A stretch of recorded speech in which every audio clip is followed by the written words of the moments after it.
So this was the question.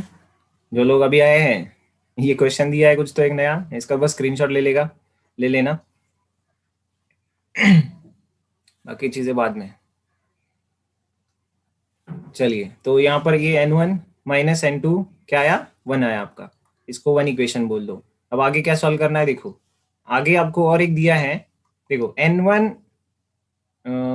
Time तो same है ना, तो n1 times T half of what, x, x का टी हाफ, और n2 times T half of y। Same time में हो जाएगा ना, ये दोनों का समय तो सेम हो जाएगा। यस और नो?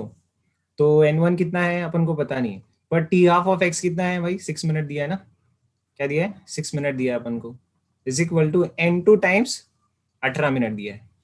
तो n1 is equal to 3 n2 आ रहा है यहीं से अपन को। n1 is equal to 3 n2, ये इसमें रख देता हूँ ना मैं, तो 3 n2, ये इक्वेशन 2 है। पुट इन इक्वेशन 1 कर दे तो क्या आ जाएगा, 3 n2 आ जाएगा। 3 n2 minus n2 is equal to 1।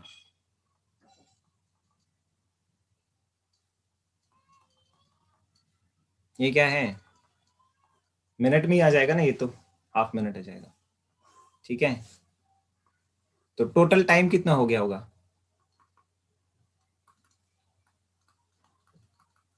n2 into T half. n2 कितना हुआ है, हाफ हुआ है, उसका टी हाफ कितना है, n2 is the number of half life times. अच्छा, number of half life times of y into 16, sorry 18, तो ये 9 मिनट आ गया। सिंपल है ना मेथड ये।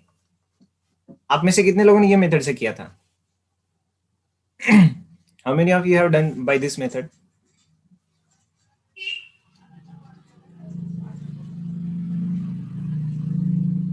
नहीं किया था, तो क्या किया था फिर? ये मेथड कैसा लगा पर आपको? ये अच्छा है ना, ये अच्छा है, वेरी गुड, ओके फाइन। चलो तो फिर आगे चलते हैं, नोट कर लिया इस चीज को। बढ़िया क्वेश्चन है, बहुत बढ़िया क्वेश्चन है। मैं बोल रहा हूँ ना, ऐसे कुछ क्रिएटिविटी करके आपको पूछेंगे। सो ऐसा नहीं बोलना कि भाई चलो हमको क्या पता है। इसीलिए तो बहुत वैरायटी लिया है मैंने, जेई वालों को तो बहुत वैरायटी लिया था। नीट का रेगुलर है, क्योंकि आपको पता है, अभी मैंने बता दिया भाई, कितने बार बता रहा हूँ कि नीट का बहुत डिफिकल्ट पेपर नहीं होने वाला है। नीट का इजी पेपर रहेगा, बट उसमें से सारी चीजें आपको पता रहनी चाहिए। You can't just afford the mistake here in the NEET. बस इतना याद रखना, नीट में आपको नेगेटिव मार्किंग में मार्क नहीं डालने पड़ेंगे चाहिए। तो उसके बाद अपन ने कोलिजन थ्योरी भी किया था, देखो, right, we did with the collision theory also. Okay, और कोलिजन थ्योरी में दो फैक्टर डिस्कस किए, कौन से, एनर्जी फैक्टर और कौन सा फैक्टर डिस्कस किया अपन ने, एनर्जी फैक्टर और हाँ orientation factor, yes, orientation factor. तो आज अपन उसी अरेनियस इक्वेशन पे बात करने वाले। ठीक है, let's start discussion about Arrhenius equation. उसके पहले मैं थोड़ा सा बात करूंगा, देखो delta H of the reaction, delta H of the reaction was coming out to be, कैसे आ रहा था, energy of product minus energy of reactant दिख रहा था, और उसी को अपन ने कैसे लिखा था, energy of forward reaction minus energy of backward reaction लिखा था, बराबर। ठीक है ना, ये याद रखना, ये इक्वेशन पे डायरेक्ट क्वेश्चन आ चुका है और आता भी है बहुत बार। ओके, ठीक है।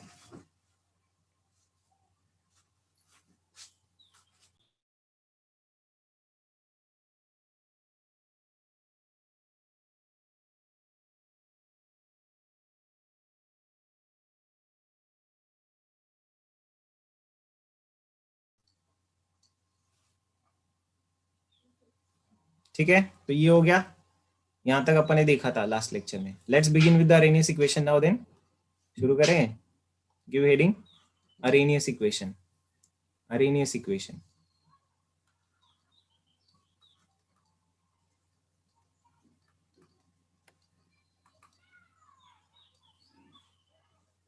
ये क्या बताता है, it correlates the rate constant with the temperature.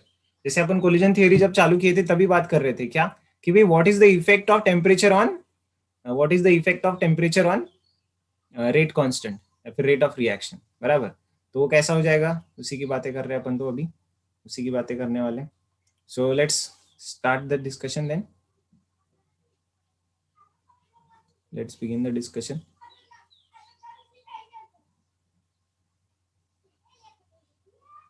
Suppose आपके पास है रिएक्शन है A plus B forms the product.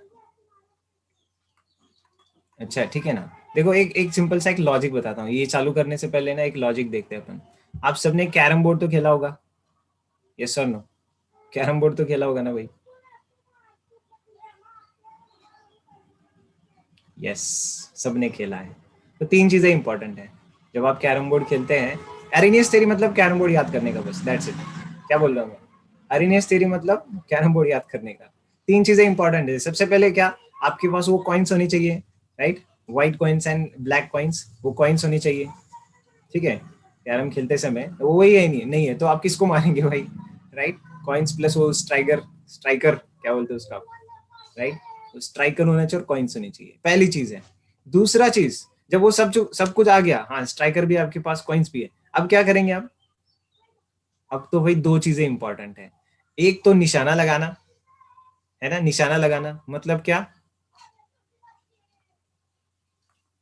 Orientation of your striker end that coin, ठीक है ना? बराबर उसी डायरेक्शन में। आपने बहुत सही मारा पर डायरेक्शन गलत था, आपका मारने का डायरेक्शन गलत था, तो फिर क्या फायदा है भाई? कुछ नहीं कर पाओगे आप, बराबर कि नहीं? सो पहली बात कॉइन्स होनी चाहिए, दूसरा स्ट्राइकर होना चाहिए, सॉरी अपना ओरिएंटेशन अच्छा होना चाहिए, करेक्ट होना चाहिए। तीसरा, जब आप हिट कर रहे हैं तो आपकी जो हिटिंग, जो हिट करने का जो स्पीड है, उसकी जो एनर्जी है वो एग्जैक्ट होनी चाहिए। बहुत ज्यादा हो गया तो कॉइन के साथ पता चला कि स्ट्राइकर भी अंदर चला गया, राइट? या फिर इतना स्लोली मार दिया डर के मारे कि वो स्ट्राइकर उस कॉइन तक पहुंच ही नहीं पाया, तो फिर कुछ फायदा नहीं है ना, right? So that means energy factor, एक पर्टिकुलर एनर्जी काम करती है। एनर्जी ही मतलब उस पर्टिकुलर एनर्जी के साथ अगर आप उसको हिट कर रहे हैं तभी वो सक्सेसफुली आप गोल कर पाते उसको, ठीक है ना? सो तीन फैक्टर, कॉइन्स होनी चाहिए, ओरिएंटेशन होनी चाहिए, अरे यही तो तीन फैक्टर अपन भी डिस्कस करने वाले हैं। कॉइन्स मतलब के for the chemical reaction to happen, to take place, concentration. Comparison देखो भाई, कंसंट्रेशन बोलो या फिर कोलिजन फ्रीक्वेंसी बोलो इसको। मैं एक मतलब अगर रिएक्टेंट्स है तभी तो कोलाइड करेंगे ना, सिंपल बात है। अगर रिएक्टेंट्स है मेरे पास तभी तो वो कोलाइड करेंगे एक दूसरे के साथ, and that is why concentration में यहाँ पर एक फैक्टर जो अपन डिस्कस करेंगे, कोलिजन फ्रीक्वेंसी, ठीक है ना? ये हिंट के तौर पे बता रहा हूँ, अभी एक्सप्लेनेशन तो बाद में करेंगे ही। ओरिएंटेशन फैक्टर, भाई ओरिएंटेशन फैक्टर में क्या है? कल ही बात किया ना अपन ने, तो कल ही बात किया, not that all the molecules which are available as a reactant will have proper orientation. Only those molecules will take part into the reaction and get converted to the product which have proper orientation. जिनके पास proper orientation है वही reaction में take part करेगा। सो भाई ये orientation factor आ गया इसमें। ये दो फैक्टर तो अपन ने पहले ही डिस्कस किए थे ना, तो बस मैंने कोरिलेट किया इसको किसके साथ? कैरम बोर्ड के साथ, ठीक है? सो केमिस्ट्री अपने डे टू डे वर्ल्ड में देखना सीखो, तभी मजा आएगा, ठीक है? एनर्जी फैक्टर, एनर्जी फैक्टर इसका क्या है सर? अमंग सपोज मान लीजिए आपके पास क्या है, लेट्स से कंसीडर आपके पास 100 मॉलिक्यूल है, 100 मॉलिक्यूल्स है आपके पास, ठीक है? So that is like collision frequency, मतलब this much is the concentration of the A and B which is available. मान लीजिए 100 है, उसमें से बस 50 ऐसे मॉलिक्यूल है जिनके पास only 50 have activation energy E A, तो बस 50 ही रिएक्ट करेंगे, 100 के 100 रिएक्ट नहीं करेंगे। Do you understand what I से? समझ में आ रहा है आपको? अगर 100 में से सिर्फ 50 के पास एक्टिवेशन एनर्जी है तो सिर्फ 50 ही रिएक्ट प्रोडक्ट बनाने में काम आएंगे, बाकी की 50 कुछ काम के नहीं। अच्छा और एक बात कि इस 50 में से भी only 40 molecules have, out of those 50, हाँ out of those 50 only 40 have proper orientation. तो इसका मतलब अल्टीमेटली जाकर के आपका फाइनल जो प्रोडक्ट में कॉन्सेंट्रेशन दिखेगा वो सिर्फ किसके कितने का रहेगा? 40 का ही रहेगा। Only this last 40 will take part into the formation of the product और they will participate into the that chemical reaction, ठीक है भाई? Is that clear? Simple analogy है, समझ में आई आपको? तो तीन फैक्टर्स इंपॉर्टेंट है, कोलिजन फ्रीक्वेंसी भी रहनी चाहिए उसके अंदर, ओरिएंटेशन फैक्टर होना चाहिए और एनर्जी फैक्टर। ये तीन फैक्टर्स याद रखना जब भी कोलिजन आपको अरेनियस इक्वेशन एक्सप्लेन करना हो तो। सो मैं मिटा दूं इस चीज को, कंसेप्ट समझ गया होगा, ठीक है ना, कंसेप्ट समझ गया होगा, इस चीज को मिटा देता हूँ। कॉइन्स है आपके पास और आपने प्रॉपर डायरेक्शन के साथ हिट करना चालू कर दिया और फिर प्रॉपर एनर्जी के साथ हिट करना चालू, अदरवाइज फिर कुछ फायदा नहीं है। अरे वो कैरम का कॉइन नहीं जाता है तो फिर इधर प्रोडक्ट कैसे बनेगा, केमिकल रिएक्शन तो वैसे भी थोड़ा डिफिकल्टी होती है, ठीक है। कैरम का कॉइन के लिए भी ये सारी चीजें लगती है, तो केमिकल रिएक्शन के लिए क्यों नहीं लगेगी, लगेगी भाई, जरूर लगेगी, जरूर लगेगी। चलो मिटा दिया मैंने इसको। So fraction of molecule which have the activation energy, जैसे अभी जैसे मैंने कि बोला आपको कि भाई 100 में से सिर्फ क्या है 50 मॉलिक्यूल्स हैव एक्टिवेशन एनर्जी, तो इसका मतलब fraction of molecule with activated energies this one, ये समझना चाहिए। कभी कभी डायरेक्टली ये दिया जाता है आपको, तो ये भी आप निकाल सकते हैं, देखो, ठीक है। Okay, so I think now we can move ahead से। एकदम आराम से आ रहे कुछ लोग, एकदम आराम से, है ना, आओ जाओ तुम्हारा ही घर, है ना, क्या बताए भाई आपको, क्या बताया, चलो। So suppose this is an elementary reaction,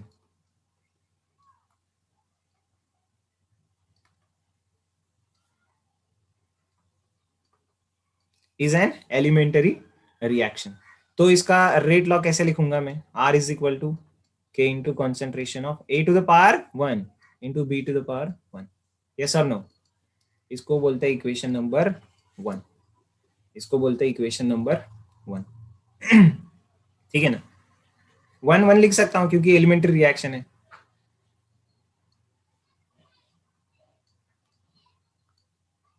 ठीक है भाई। आगे चलते देखो, अब पहला फैक्टर कौन सा, कोलिजन फ्रीक्वेंसी, मेरे साथ में लिखते जाओ इसको, कोई दिक्कत नहीं है। हाँ, note, you can note along with me itself, ठीक है।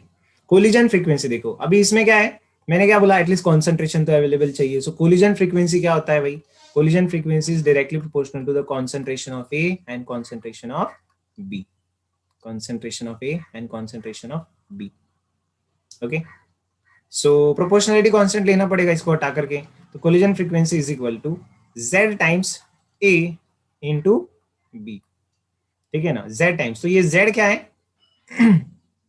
what do we denote, what this Z will denote, collision frequency constant,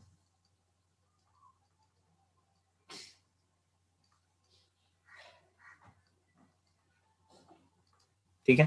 note कर लिया यहाँ तक, यहाँ तक नोट कर लिया सबने, अगले पेज पे जाते हैं। Collision frequency constant, next factor लेते हैं, से एनर्जी फैक्टर,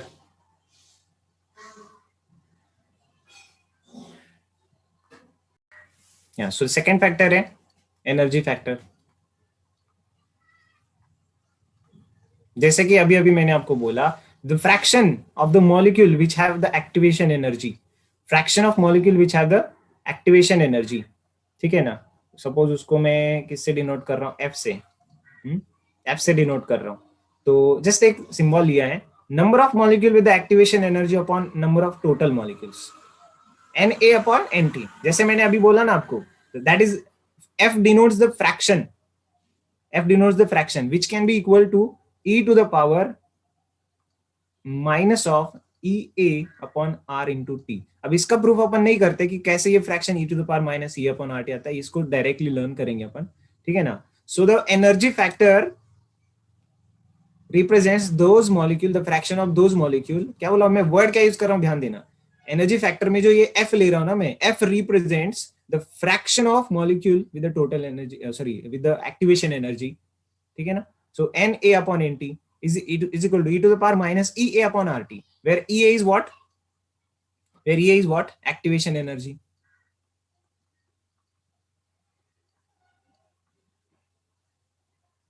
ठीक है ना, ये क्या है अपनी एक्टिवेशन एनर्जी है, क्लियर है, ये दूसरा हो गया अपना, ये दूसरा हो गया। अब बात करते भाई तीसरे की, तीसरे की बात कौन सा, ओरिएंटेशन फैक्टर।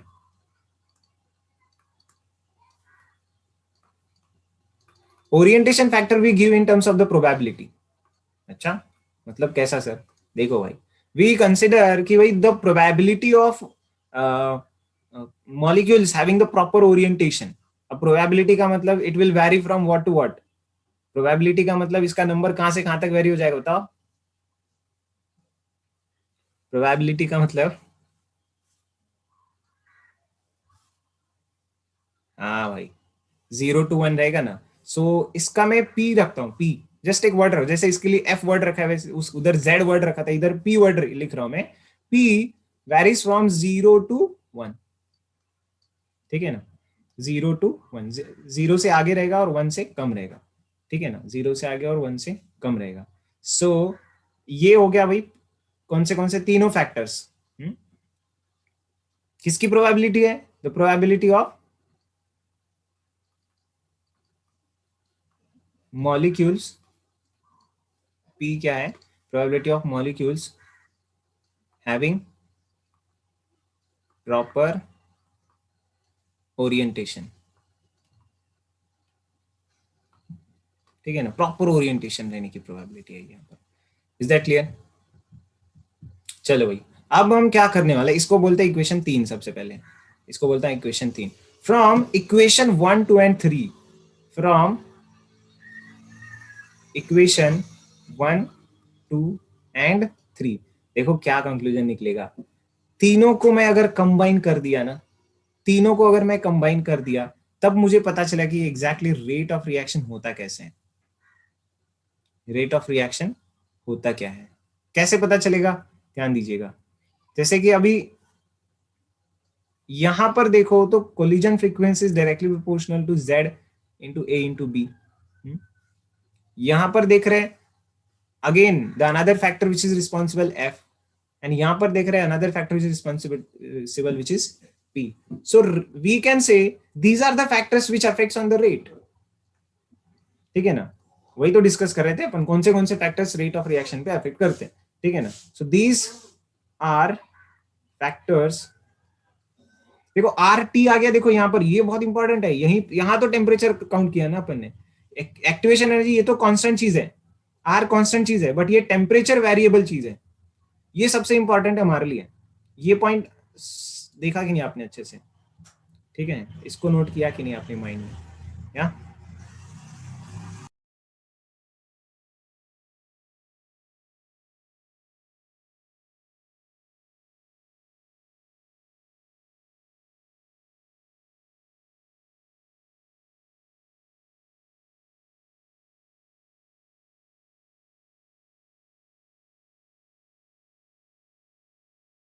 क्या? So these are the factors which are responsible for the rate of reaction. Reaction के लिए अच्छा फैक्टर्स है भाई. ठीक है चलो. तो फिर ओवरऑल रेट में कैसे दे सकता हूं पता है? रेट इज इक्वल टू, सारे प्रोपोर्शनलिटी साइन में ही आए थे ना. z कंबाइन कर दिया मैंने, तीनों इक्वेशन को कंबाइन कर दिया. तीनों इक्वेशन को अगर मैंने कंबाइन कर दिया तो क्या आएगा पता है? Rate is equal to z into P into F. z into P into F. ध्यान दीजिएगा क्या कर रहे हैं अपन. ठीक है. Into concentration of A into concentration of B. Rate of reaction को कैसे किस तरीके से कंबाइन किया है पहले ये नोट किया.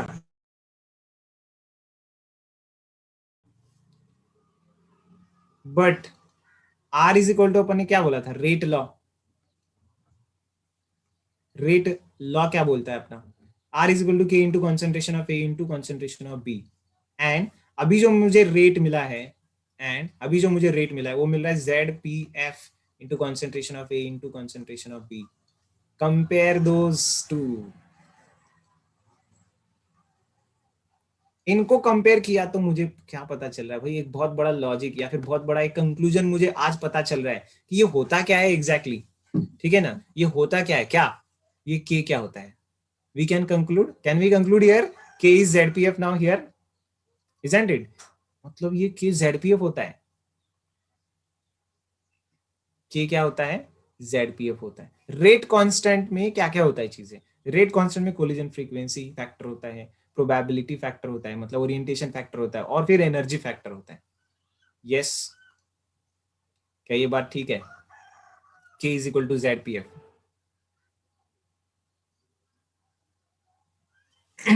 चलो भाई. अब आगे बढ़ते हैं। ये यहाँ पर जो फिर ये Z इंटू पी है ना, रेट कांस्टेंट है ना, रेट कांस्टेंट के, यहाँ पर के क्या क्या है देखो, के इज अ रेट कांस्टेंट। बहुत मजेदार कहानी है ना। अरेनियस इक्वेशन मतलब अरेनियस ने बहुत कुछ काम कर दिया भाई, बहुत अच्छी बातें कर दी उसने। तो Z क्या है अपना, कोलिजन फ्रीक्वेंसी कांस्टेंट है, ठीक है। और F क्या है, F मेरा है एनर्जी फैक्टर है, बराबर। तो यहां से ये चीज पता चल रही है कि के किससे बना हुआ रहता है, ठीक है ना। के किन फैक्टर्स के ऊपर डिपेंड करता है, रेट ऑफ रिएक्शन जो rate constant of the reaction का किन फैक्टर्स के ऊपर डिपेंड करता है, ठीक है। तो अभी देखो यहाँ पर ये जो Z और P है ना, Z और P को मिला करके मैं क्या बात करता हूँ, Z और P को मिला करके मैं क्या बात करता हूँ, प्री एक्सपोनेंट फैक्टर। इसको एक नाम दिया है मैंने, ठीक है। ये मतलब ये मैं नहीं दे रहा हूँ, अरेनियस ही करता है सब कुछ, ठीक है। अरेनियस नहीं दिया था, प्री एक्सपोनेंट फैक्टर।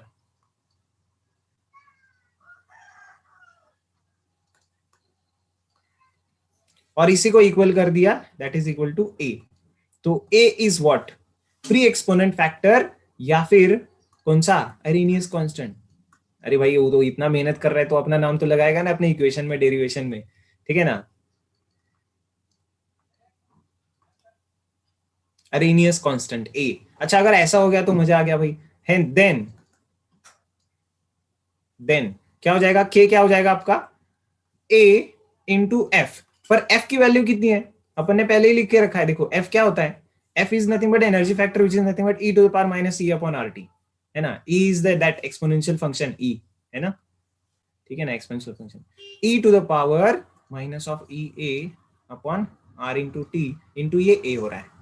तो यहाँ पर ए अगर पूछा आपको किसी ने भी, ए क्या है, ए क्या है, ए क्या है, ए क्या है, प्री एक्सपोनेंट फैक्टर बोलो या फिर अरेनियस कांस्टेंट बोलो। प्री एक्सपोनेंट फैक्टर या फिर अरेनियस कांस्टेंट, वो रिएक्शन टू रिएक्शन वैरी कर सकता है और दिया भी जाता है आपको, डोंट वरी। चलो भाई यहां तक नोट कर लिए, यस देन। बहुत बड़ा इक्वेशन निकाल दिया भाई अपन ने, कौन सा, अरेनियस इक्वेशन, इसी को बोलते हैं अरेनियस इक्वेशन। सो आपको पता चल गया, तो फिर अभी अरेनियस ने कैसा इक्वेशन दिया है, ठीक है ना। अरेनियस का इक्वेशन क्या है, k is equal to a into E to the power minus of E A upon R into T. ये कैसा इक्वेशन है सर, अरे देख तो भाई क्या क्या मजा आएगा। इसको अभी क्या करता हूं मैं पता है, इसका लॉग लेता हूं, सबसे पहला फॉर्म ये। आपको पता रहना चाहिए ए के अंदर क्या है, ए के अंदर क्या है, ए मतलब क्या, ए मतलब क्या, ये z into P, Z P, है ना, जिला परिषद नहीं, जेड पी मतलब collision frequency factor and orientation factor, Z P, ठीक है भाई। चलो अब देखो ये पहला फॉर्म हो गया, बॉक्स कर रहा हूं इसका मतलब कुछ तो इंपॉर्टेंट है, first form of the Arrhenius equation, ठीक है। Next let's take the log, log सबसे पहले मैं log to the base E लेता हूं, ठीक है ना, ln, log to the base E को अपन ऑब्वियसली क्या कर रहा हूं मैं, लॉन ले रहा हूं, ln K is equal to ln A plus plus ln of e to the power minus of ea upon rt, that is equal to ln k is equal to ln a minus, yes or no, क्या मैं ऐसा लिख सकता हूं, ln e ln e मतलब कितना भाई, ln e मतलब कितना, ln e मतलब कितना, 1, यस वेरी गुड। क्योंकि log of 10 to the base 10 क्या होता है, वो भी तो 1 ही होता है, वैसे log of e to the base c भी 1 ही हो जाएगा। क्योंकि ln का मतलब क्या है, log e, बेस e है उसका। तो यहां पर मैं क्या करूंगा, ln k is equal to ln a minus of e a upon r into T, दूसरा फॉर्म हो गया। Second form of the Arrhenius equation, दूसरा फॉर्म मिल गया अरेनियस इक्वेशन का, यस और नो, क्लियर है, कोई दिक्कत नहीं है। Now convert it into log, log log क्या करूंगा मैं, 2.3 से मल्टीप्लाई कर दूंगा, किसको, ये वाली टर्म को भी और ये वाली टर्म को, इन दोनों टर्म्स को जब 2.3 से मल्टीप्लाई करेंगे इसको तो कुछ नहीं हो रहा है ना, तो divide all the equation, divide the whole equation by 2.303। तो कैसा दिखेगा, समझा मैं क्या बोला? पहले लॉग में कन्वर्ट करने के लिए इसको 2.303 लॉग के बनना पड़ेगा, 2.303 लॉग ऑफ ए बोलना पड़ेगा, minus E upon R T. ना उस इक्वेशन को डिवाइड होल इक्वेशन बाय 2.303, तब क्या आ जाएगा, लॉग ऑफ के इज इक्वल टू, अभी 10 है, बेस 10 है, log of A minus of E A upon 2.303 R T. Yes और नो? बोलो यस। मजा आ गया, ठीक है ना भाई? सिंपल बात है, कोई डिफिकल्ट बात नहीं है। मैथमेटिक्स कई लोग हैं वैसे तो आप लोग, है ना, कुछ नीट वाले भी हैं यहाँ पर, तो फिर भी इसलिए मैं आराम से बता रहा हूँ। तीन फॉर्म है अरेनियस इक्वेशन के, तीनों फॉर्म अपन को याद चाहिए। कौन से दिए हुए यहाँ पर? पहला वो जो के वाला, दूसरा ये लॉन वाला, और तीसरा ये लॉग वाला, ठीक है? तीन, दोनों के ग्राफ, ये इन दोनों के ग्राफ भी आपको आते हैं, ठीक है ना? भाई साहब बहुत जबरदस्त गलती करते हैं आप लोग। जेई जेई का पिछले साल का पेपर था, जहां पर आपको इसके ऊपर का ग्राफ पूछा था और आपने इसका स्लोप मार के आ गए कुछ लोगों ने। इसका स्लोप नहीं पूछा था भाई, इसका स्लोप पूछा था, ये वाली ग्राफ का, पहले वाले लॉन वाले का पूछा था, ठीक है? देखते ही नहीं अभी मैं तो क्या करूं। देखो सिंपल बात है, मार्क द ग्राफ ऑफ, देखो ग्राफ कौन से आएंगे इसके ऊपर, ग्राफ आप खुद ही बना सकते हैं। देखो स्ट्रेट लाइन ग्राफ है, बट विद द स्लोप, सब कुछ आप बताएंगे, चलो मैं नहीं कुछ बताऊंगा। अगर मैं बताऊंगा कि ग्राफ ऑफ लॉन के वर्सेस 1/t है, तो प्लॉट करो चलो अपने इसमें। पहला ग्राफ है ग्राफ ऑफ लॉन के वर्सेस 1/t, दूसरा है लॉग ऑफ के वर्सेस 1/t। दोनों ग्राफ प्लॉट करने का, और दोनों का स्लोप, दोनों का स्लोप, इंटरसेप्ट तो भाई सेम है बट स्लोप अलग अलग है। समझ में आया होगा आपको? समझ में आया होगा? y equals to M X plus C को कंपेयर करो तो m की वैल्यू क्या दिख रही है, minus of E upon R और माइनस ऑफ ई अपॉन 2.303। तो ये बहुत इंपॉर्टेंट है, न्यूमेरिकल में भी इसी से, यही स्टेप आपको अगर समझ गई तो न्यूमेरिकल में गलती नहीं होगी, नहीं तो हर बार गलती कर देते हो। ई अपॉन 2.303 आर लेना है कि ई अपॉन आर लेना है, डिपेंड्स लॉन है कि लॉग है ना, डिपेंड्स लॉन है कि लॉग है। चलो कर पा रहे हैं, ग्राफ निकालो चलो फटाफट, इन दो इक्वेशंस के बेसिस पे ग्राफ निकालो। बॉक्स किया मतलब इक्वेशन बहुत इंपॉर्टेंट, बॉक्स किया मतलब इक्वेशन बहुत इंपॉर्टेंट है भैया। लिखा है तो मैं आगे चलूं, मैं भी निकालता हूं आपके साथ साथ, ज्यादा समय नहीं जाएगा। यही होता है Arrhenius equations, 3 Arrhenius equations are, ये ऐसे।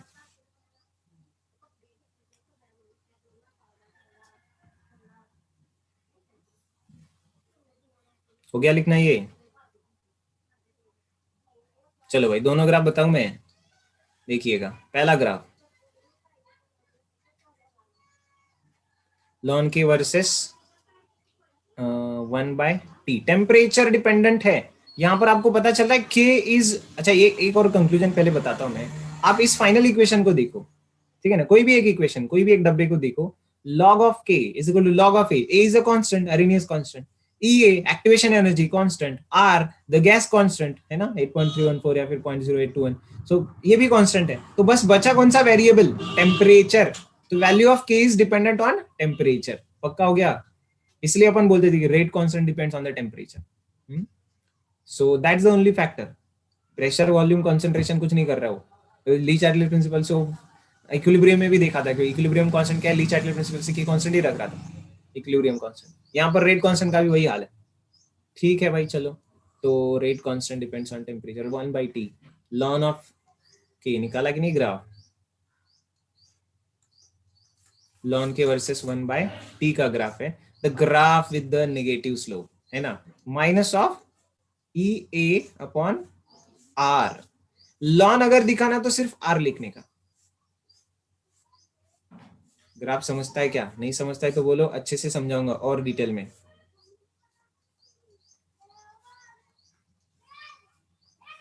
या फिर मैंने सही निकाला क्या वो बताओ पहले, नहीं तो पता चला कि मैंने गलत बताया आपको, ऐसा कुछ हो रहा है? भाई मैथमेटिक्स वालों आप बताओ मेरे को सही चल रहा है कि नहीं। 2.303 आर, समझ में आया आपको? ऐसा ही निकाला आपने? अरे बोलो भाई, निकाल ही रहे लगता है। आपसे तो फास्ट मैंने निकाला, मैथ्स के स्टूडेंट। देखो इसको कंपेयर करेंगे, y is equal to C plus M X. तो यहाँ पर x क्या है, 1/t है, तो बचा क्या, minus of E upon R T, sorry minus of E upon R. और इंटरसेप्ट तो दोनों का लॉग ए ही है, इंटरसेप्ट तो दोनों का ये कितना है, ये लॉग ए ही है। यहाँ पर लॉन ए, ये वाला इंटरसेप्ट यहाँ से यहाँ तक का, और फिर से यहाँ से यहाँ तक का, फिर से वो भी क्या है, लॉन लॉग ऑफ। तो ठीक है, मैग्नीट्यूड में चेंज यहाँ पर ऐसा दिखेगा।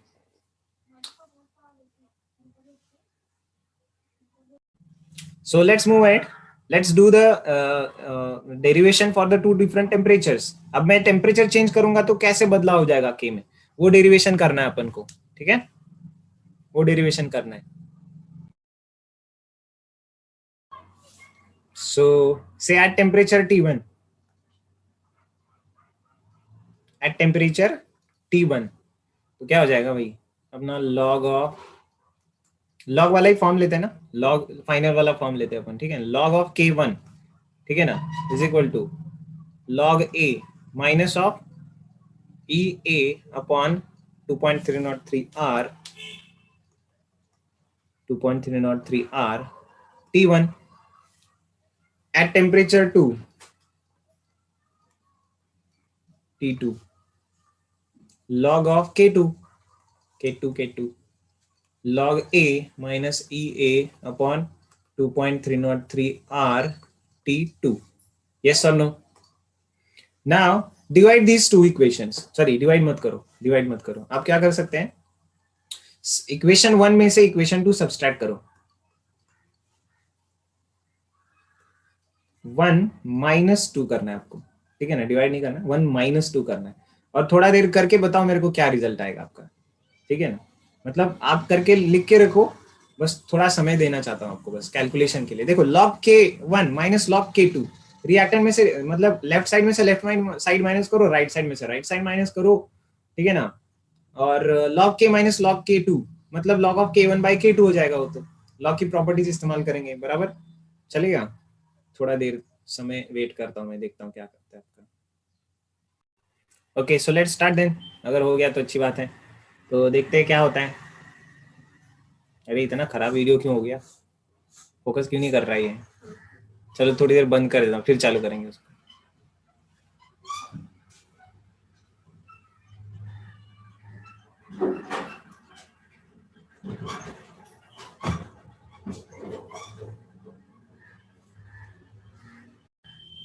आ गया सो अब देखिएगा क्या बोल रहा था मैं।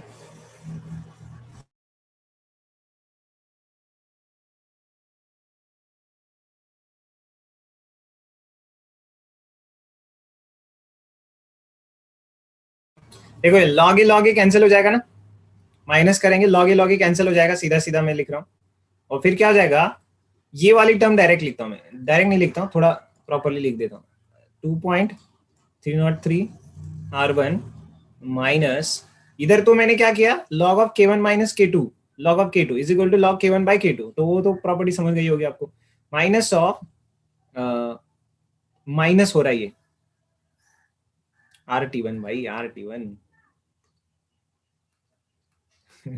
माइनस और माइनस प्लस हो जाएगा ना यहाँ पर, तो इसका EA अपन क्या आ जाएगा, T2 हो जाएगा। तो दैट इज नथिंग बट यहां पर से कुछ कॉमन निकल जाती है चीजें, क्या, EA अपॉन R कॉमन निकल गया, तो 1 upon T2 upon minus 1 upon T1, yes और नो। तो आपने जो इक्वेशन किया है वो क्या है, आपको ये रिजल्ट मिला होगा, log of K1 by K2 is equal to E upon 2.303 R 1 upon T2 minus 1 upon T1। Whole equation को माइनस से मल्टीप्लाई कर दो, होल इक्वेशन को, पूरे इक्वेशन को माइनस से मल्टीप्लाई कर दिया, ठीक है ना, तो क्या हो जाएगा, log ऑफ होल इक्वेशन को माइनस से मल्टीप्लाई कर दिया, क्या हो जाएगा, log of K2 by K1 is equal to क्या आया था भाई, EA अपॉन 2.303 R, और यहाँ पर आ जाएगा 1 upon T1 minus 1/T2, yes और नो? बोलिए भाई। बॉक्स किसको करना है सर? इसको करना है। बॉक्स किसको करना है सर? इसको करना है, ठीक है ना? इसको करना है। Temperature dependent, temperature dependent value सही। हाँ या ना? ये ठीक लग रहा है सबको?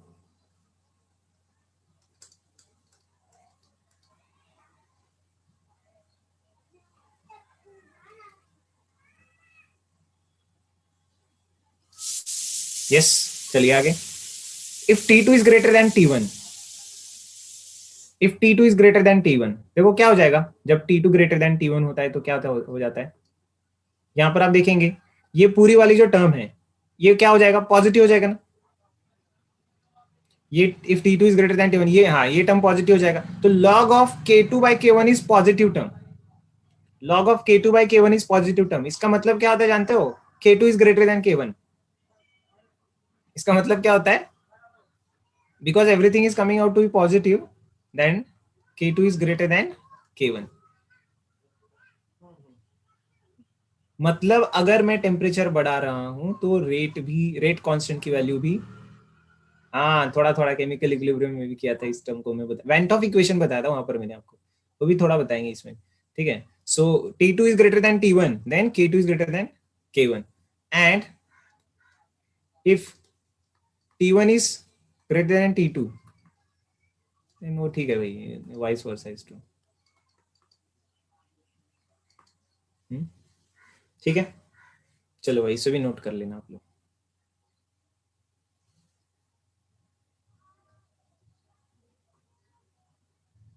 अब देखिएगा से ई ए इज द एक्टिवेशन एनर्जी बोलते हैं अपन।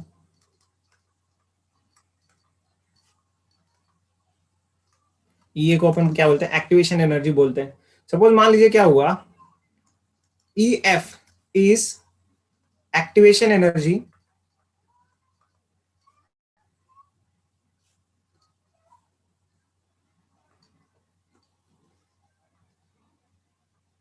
For forward reaction. ये क्या है? Activation energy for forward reaction है। ई बी क्या है? आप सब लोग को ठीक से दिख रहा है ना? कुछ ऐसा टेक्स्ट वगैरह मिसिंग या फिर वीडियो के पीछे टेक्स्ट गया, ऐसा कुछ नहीं है ना? ठीक है। E activation energy for backward direction.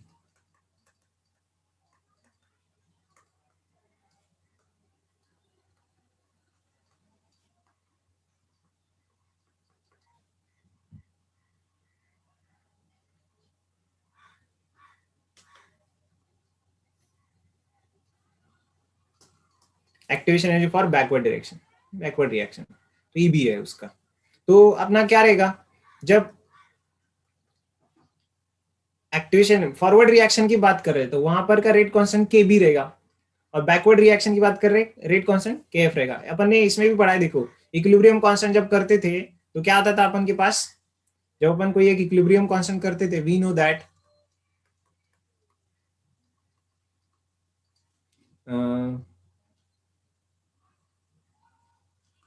if kf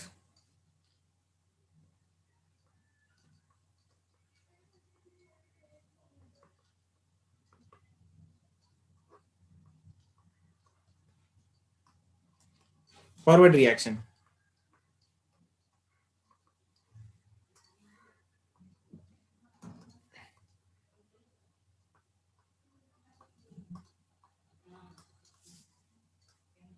then अगर इक्विलिब्रियम तैयार हो गया then K E Q, we know this one. अच्छा can you tell me what is K E Q? आप लोग बताओ ना। अगर के एफ और के बी पता है तो के ई क्यू क्या होता है? आयनिक इक्विलिब्रियम, कुछ तो रिवीजन मारा होगा भाई। Yes very good, very good. के एफ बाय के बी होता है, ठीक है ना? के एफ बाय के बी होता है, यस भाई यस। सो इसको अभी अपन इंटरप्रेट करने वाले, यहां तक लिख लिया आपने? इसको अपन अभी इंटरप्रेट करेंगे कि के क्यू के टर्म्स में अपना ये इक्वेशन अगर बनाना है तो कैसे बनता, ठीक है? जब आपका के एफ रहेगा ना तब आपकी एक्टिवेशन एनर्जी भी ई ई एफ रहेगी, activation energy for forward direction. हाँ लिखना है इसलिए तो रुका हूं मैं, बातें क्यों कर रहा हूँ फिर? जब भी मैं बात करता हूँ या फिर चुप बैठता हूँ तो इसका मतलब है या तो आपको समझने के लिए समय दे रहा हूँ या फिर लिखने के लिए समय दे रहा हूँ, ठीक है ना। जब भी मैं रुकूंगा या फिर आराम से कुछ तो इधर उधर ऐसा कर रहा हूँ, तो बेसिकली आपको थोड़ा सा सेट होने में समय दे रहा हूँ मैं तो, है ना। वरना तो क्या मैं पढ़ा दे सकता हूँ, जा सकता हूँ, जा सकता हूँ।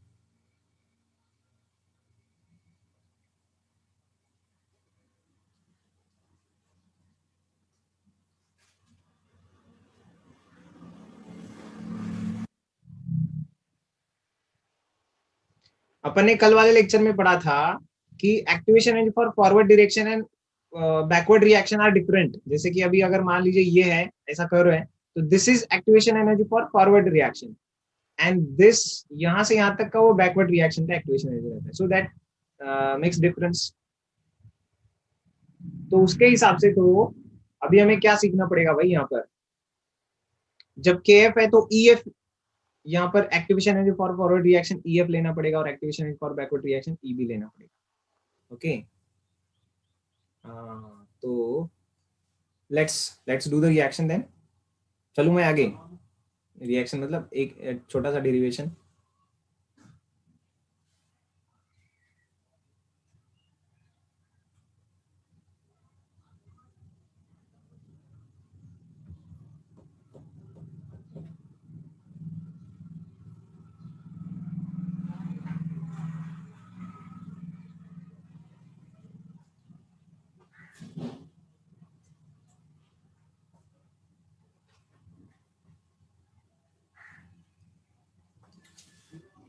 तो देखिएगा,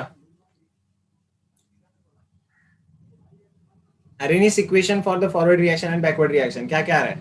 log of K F is equal to, log K F क्या आएगा, log A minus of E forward direction upon R T, 2.303 R T. Arrhenius constant भी दे दिया, सोच फॉरवर्ड रिएक्शन का अरेनियस कांस्टेंट है,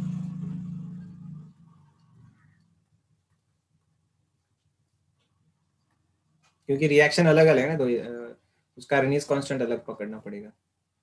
सेम रिएक्शन है, डिफरेंट टेम्परेचर, ए बदलेगा नहीं।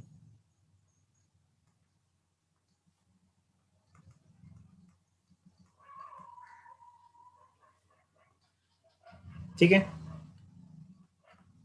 अब ये करके मुझे फाइनल इक्वेशन निकाल के रखो, बताओ मत बट निकाल के तो रखो। 1 - 2 करो फिर से।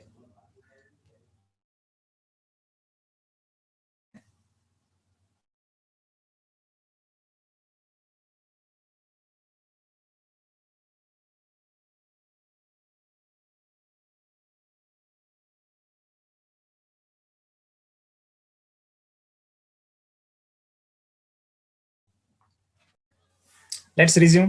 देखो यहाँ पर 1 - 2 कर रहा हूँ तो फिर से क्या आ जाएगा यहाँ पर, log of K F by K B आ जाएगा। That means I can replace it by K Q, right.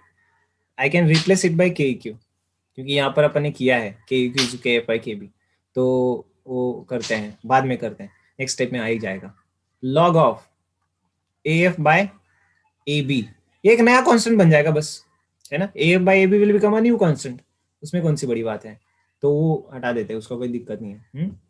तो नेक्स्ट इज ये वाला भाई, इसका क्या हो जाएगा, माइनस, फिर से अभी मैं क्या करूंगा यहाँ पर,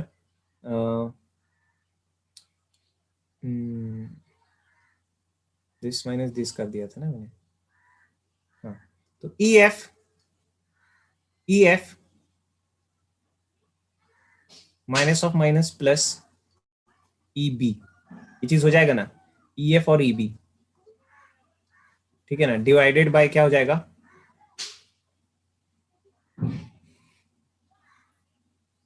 मतलब ई बैकवर्ड माइनस ई फॉरवर्ड हो रहा है, ये फाइनल, ये सॉरी, ये ऐसा नहीं कर सकता मैं, इसको ऐसे ही लिखना पड़ेगा, माइनस ऑफ ई एफ।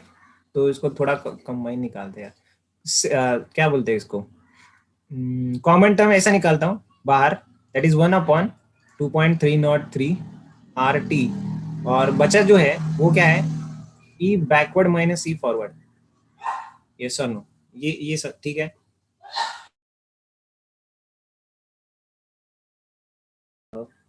के फॉरवर्ड, लॉग ऑफ के फॉरवर्ड अपॉन के बैकवर्ड इज इक्वल टू क्या आया था, log of A forward upon A backward plus plus plus आया था ई बैकवर्ड माइनस ई फॉरवर्ड, बराबर कि नहीं।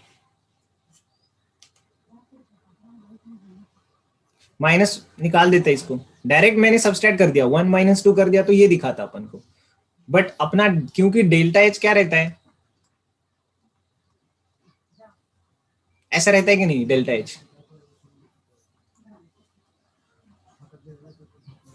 ये चीज पता है कि नहीं, ये लास्ट लेक्चर के नोट्स में है, देखो आप निकाल के देखो तो लास्ट लेक्चर के नोट्स में दिखेगा, यस और नो। तो मैं इसमें क्या कर दिया, बस माइनस साइन कॉमन निकाल दिए, तो इसमें क्या दिखेगा,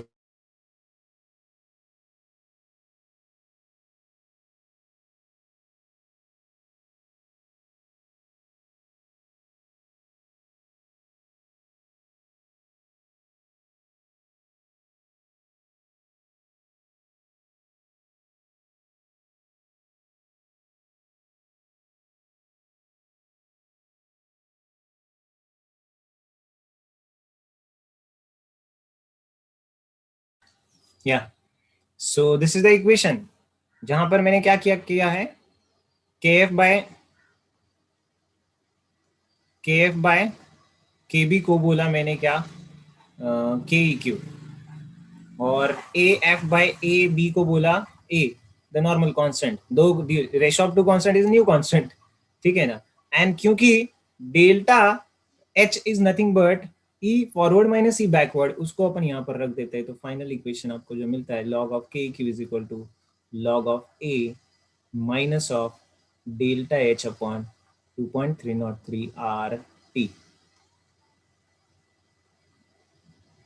ठीक है।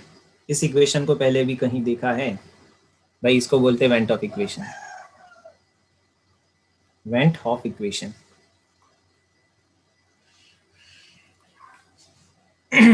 Went of equation. Actually without video speed ठीक लग रहा है मुझे, मतलब मैं लिखने में भी महसूस कर रहा हूँ कि बफरिंग कम है। लेक्चर में अपन मतलब क्या क्या किया आज के लेक्चर में, बेसिकली एक तो इक्वेशन देखे सारे, कौन से इक्वेशन देख रहे हैं, देखो के याद अगर आता है तो आपको, K is equal to A into E to the power minus of E upon R T, बराबर। इक्वेशंस क्या क्या देखे हैं वो भी इंपॉर्टेंट तो है ना, वो भी तो इम्पोर्टेंट है अपने लिए, कौन से इक्वेशंस हैं भाई, ठीक है, क्या क्या करके रखे लोगों ने।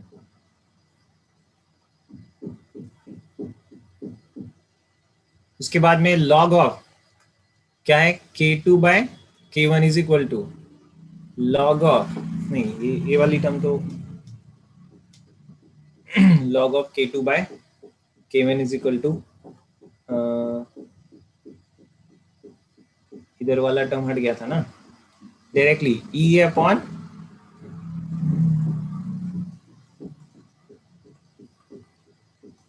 ऐसा आया था directly, and log of K Q, ये एक इक्वेशन मैंने एक नया बताया आपको,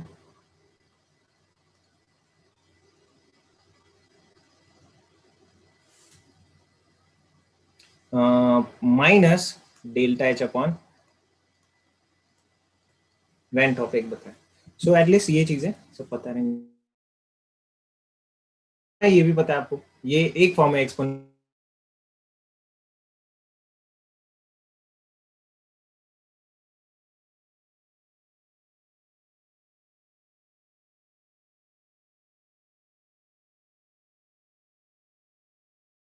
फॉर्म, इसका भी और फॉर्म क्या है, लॉग यहाँ पर है,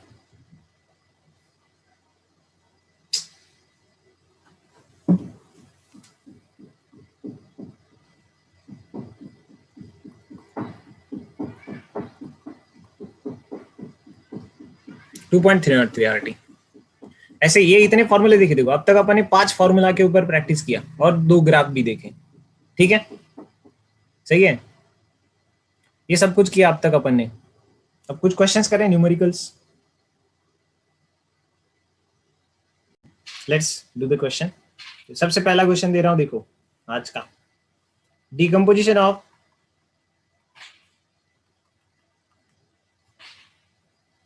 N2O in N2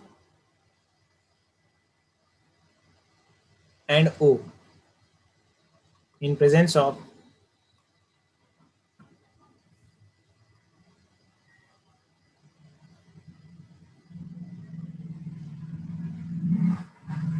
gaseous argon.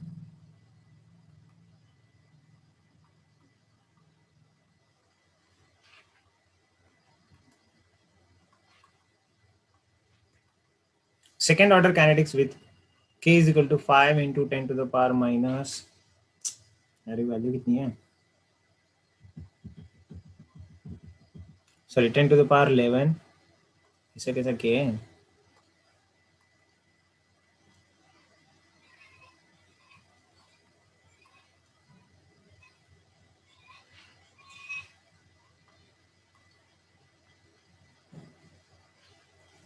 उसका देखो k का इक्वेशन कैसे दिया हुआ है.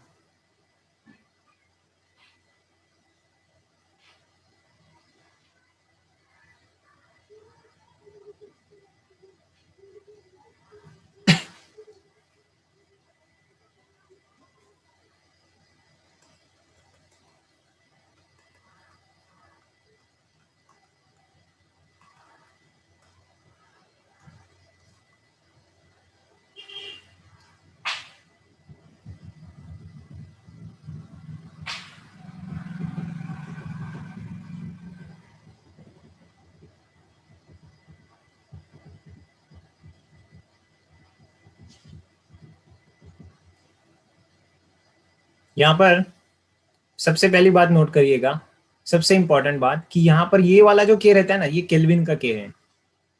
भले आपको नहीं दिया है, वो सिर्फ के लिख के दिया है, बट दिस इज केल्विन के. तब गलत नहीं होगा. So you will have to just compare this equation. कैसे सॉल्व करेंगे this equation compare to the similar looking equation in this. यहाँ पर अरेनियस इक्वेशन के 3 फॉर्म है, 1 2 3. किसके साथ कंपेयर करेंगे? क्वेश्चन में जो दिया हुआ इक्वेशन है उसको किसके साथ कंपेयर करेंगे? ये 3 में से फर्स्ट के साथ. वेरी गुड, करो कंपेयर और एक्टिवेशन एनर्जी की वैल्यू निकालो. That's it. कंपेयर करना है, एक्टिवेशन एनर्जी की वैल्यू निकालना है. That's it.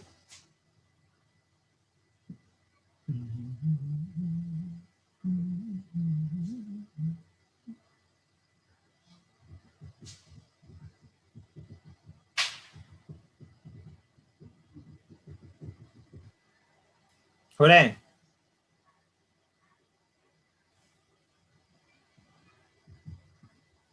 अब एनर्जी है तो जूल में ही निकलेगा ना आंसर. जब एनर्जी का जूल में आंसर निकलेगा तो आर क्या यूज करेंगे? 8.314. Temperature is in kelvin year. समझ में आ रहा है? तो यहाँ पर क्या है देखो, अरेनियस इक्वेशन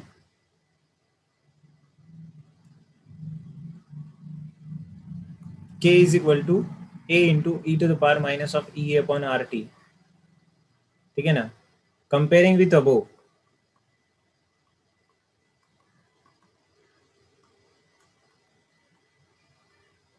क्या हो जाएगा? इसको अगर मैं ऊपर वाले के साथ कंपेयर किया तो अपने को मिलेगा, ये पता चल रहा है क्या कि भाई E A divided by minus, चलो माइनस के साथ भी लेते, E upon R is nothing but minus of 2900, minus of 2900. Yes और नो, इतना ही बताओ बस. कंपेयर करने के बाद मुझे पता चल रहा है E A upon R is this much, क्योंकि यहाँ पर आर नहीं लिखा है. क्वेश्चन जो लिखा है ना उसमें आर नहीं लिखा है, मतलब मेरे को यहाँ आर यूज करना है इधर. बस यही समझना था आपको, बस इस क्वेश्चन में यही समझना था. तो माइनस माइनस तो कैंसिल हो जाएगा, तो ई ए क्या हो जाएगा?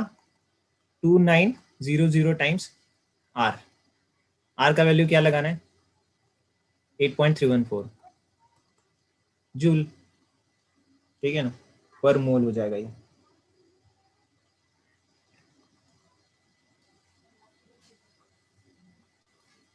तो आपको यहाँ पर जो आंसर अपने पास है वो बता रहा हूँ मैं. एक्टिवेशन एनर्जीज 24.11 किलो जूल पर मोल. ठीक है ना? किलो जूल में आंसर है.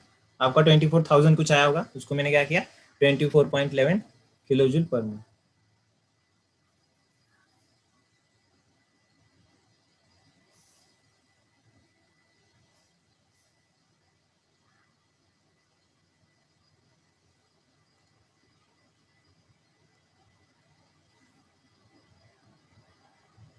चले आगे बढ़ते हैं, नेक्स्ट क्वेश्चन करें।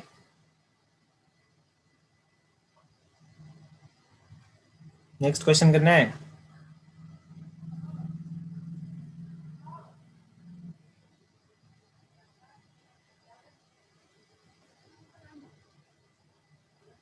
कॉन्सेप्ट तो पढ़ा दिया, अभी बस क्वेश्चन ही बचे हैं। ठीक है, क्वेश्चन के फॉर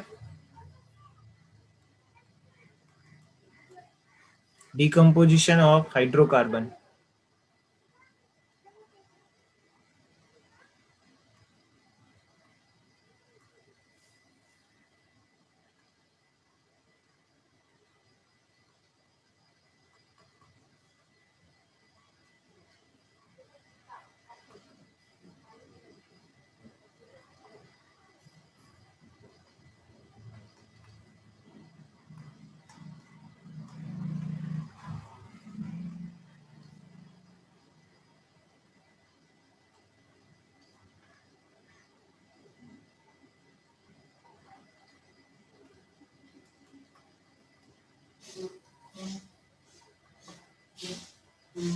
What is,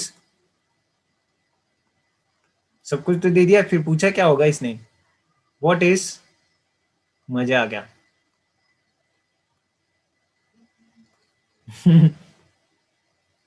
पूछा भी तो क्या भाई, प्री एक्सपोनेंट फैक्टर की वैल्यू क्या है, प्री एक्सपोनेंट फैक्टर की वैल्यू क्या है, करो करो क्वेश्चन। ठीक है,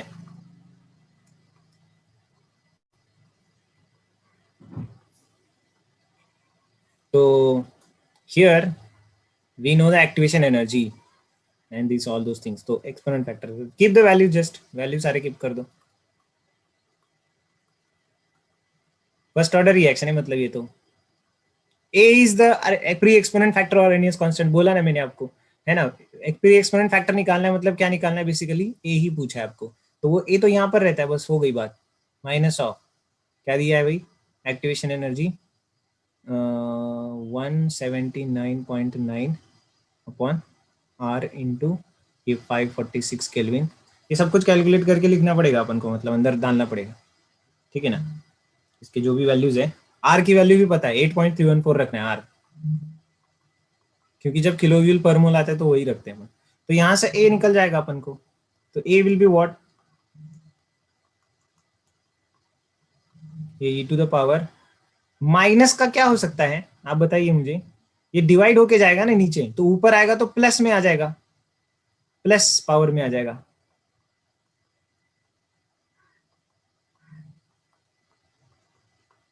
यस और no, this is your final answer. Option में ऐसे ही दिख सकता है आपको, एमसीक्यू टाइप सवाल आ गया सपोज, ऑप्शन में यही आ जाएगा सीधा सीधा। इसके लिए हाँ बोलते हैं क्या बताओ, ये क्लियर है आपको। बस पावर इधर प्लस मार दिया मैंने, क्योंकि डिवाइडेशन में जा रहा था वो, डिवाइड डिनोमीटर का ऊपर आके फिर से पावर प्लस हो गई वो माइनस की। ये क्लियर है, बस यही एक्सपेक्टेड था मुझे, कोई आगे कैलकुलेशन एक्सपेक्टेड नहीं है। ठीक है, यही एक्सपेक्टेड था। चलो और आगे बढ़ते हैं, और आगे बढ़ते हैं, ठीक है ना। न्यूमेरिकल की प्रैक्टिस होनी चाहिए, फिजिकल केमिस्ट्री मतलब न्यूमेरिकल्स, फिजिकल केमिस्ट्री मतलब न्यूमेरिकल्स। सारे फॉर्मूलाज एक साइड लिख के रखो अच्छे से। सारे फॉर्मूला जो रहते हैं उसको अच्छे से एक साइड लिख के रखना है। The rate of reaction quadruples when, wow beautiful question. Rate of reaction,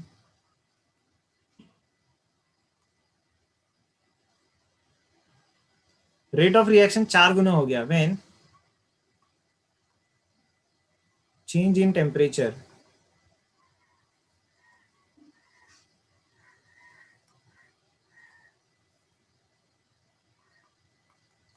hmm 20 kelvin से बढ़ा दिया, या फिर 20 डिग्री सेल्सियस से बढ़ा दिया, केल्विन से बढ़ाओ या डिग्री सेल्सियस से बढ़ाओ, बढ़ता तो सेम ही है ना। Calculate, calculate activation energy.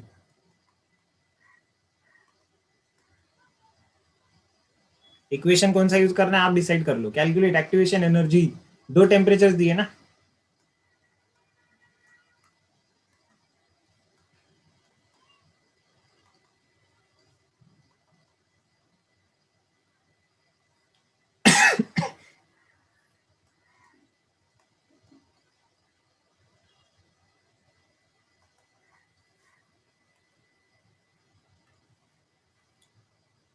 Assuming it doesn't change with the temperature, temperature के साथ एक्टिवेशन एनर्जी चेंज नहीं हुआ, वो सेम ही है।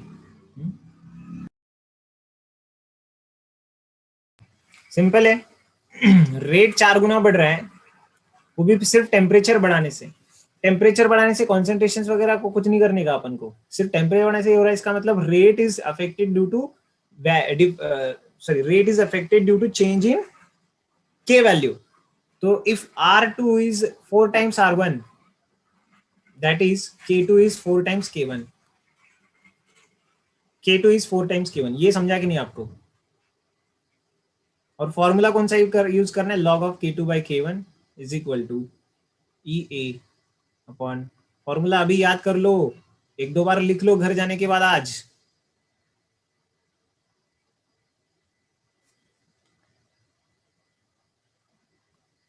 ये वाला फॉर्मूला है मेरे पास, इसको रख दो वैल्यूज, इसमें रख दो वैल्यूज, बस हो जाएगा question. So log of K2 by K1, log of 1 क्या हो जाएगा? log 4 हो जाएगा K2 by K1, वैल्यूज रख दिया तो। एक्टिवेशन एनर्जी तो निकालना है अपन को।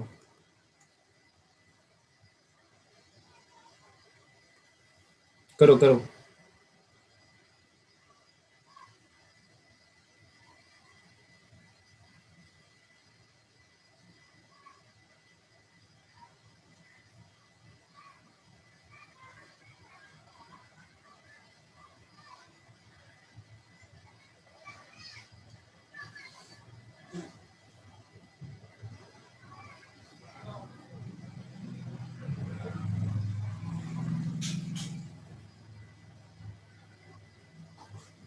EA upon 2.3 R into 1 upon T1 पहले रखते हैं,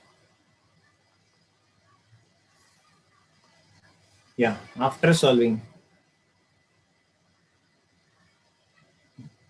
अब log 4 तो आपको पता है ना भाई, log 4 कितना होता है? log 2 इंटू 2 log 2 मतलब 0.6 हो जाता है, तो 0.6 लेकर के करते रहना, ठीक है? 0.6 लेकर के करते रहना।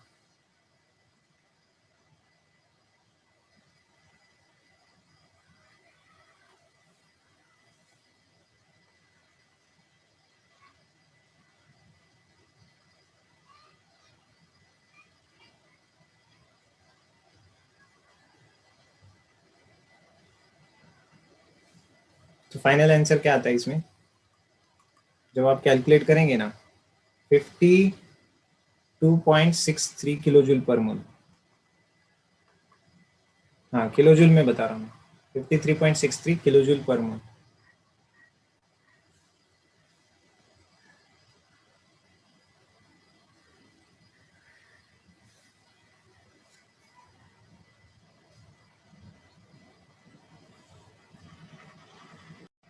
Next is a small concept called as temperature coefficient.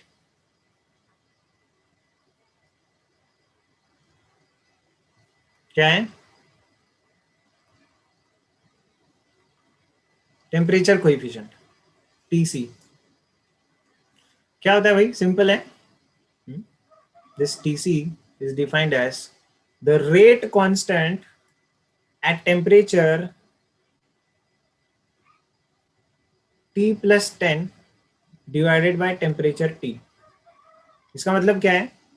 The rate constant which is increased due to increase in temperature by 10 Celsius और 10 Kelvin, उनका ही रेशियो रहता है, उनका ही वो बस रेशियो रहता है। दैट इज, सपोज मान लीजिए इफ एट से 300 केल्विन मैं क्या मान रहा हूँ, अपना रेट कांस्टेंट है K1, एंड एट 310 केल्विन मेरा रेट कांस्टेंट है K2, देन TC क्या है बताएं? TC is nothing but temperature coefficient Q which is K2 by K1।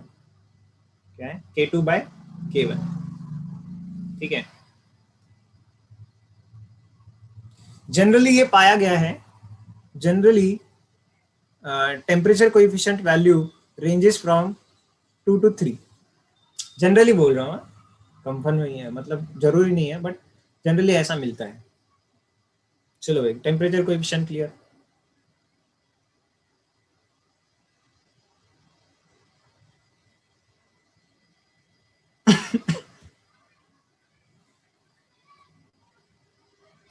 चलो शुरू करें।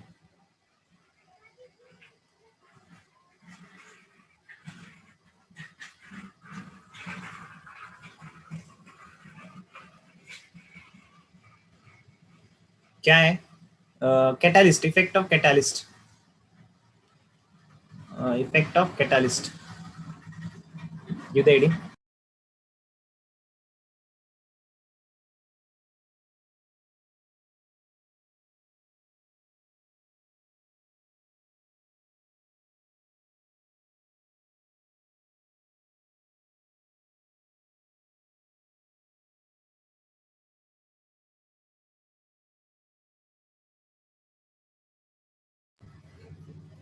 तो अपन को पता है basically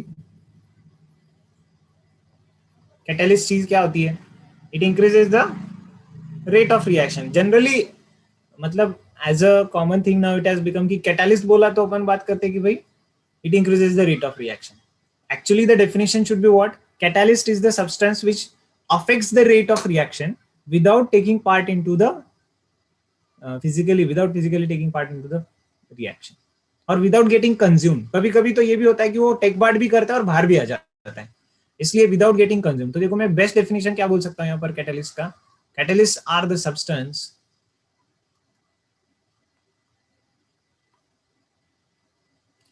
which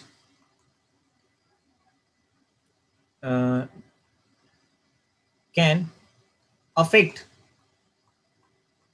the rate of reaction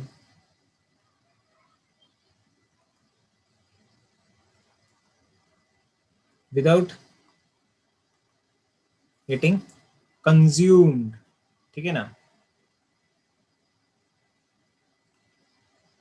without getting consumed during reaction।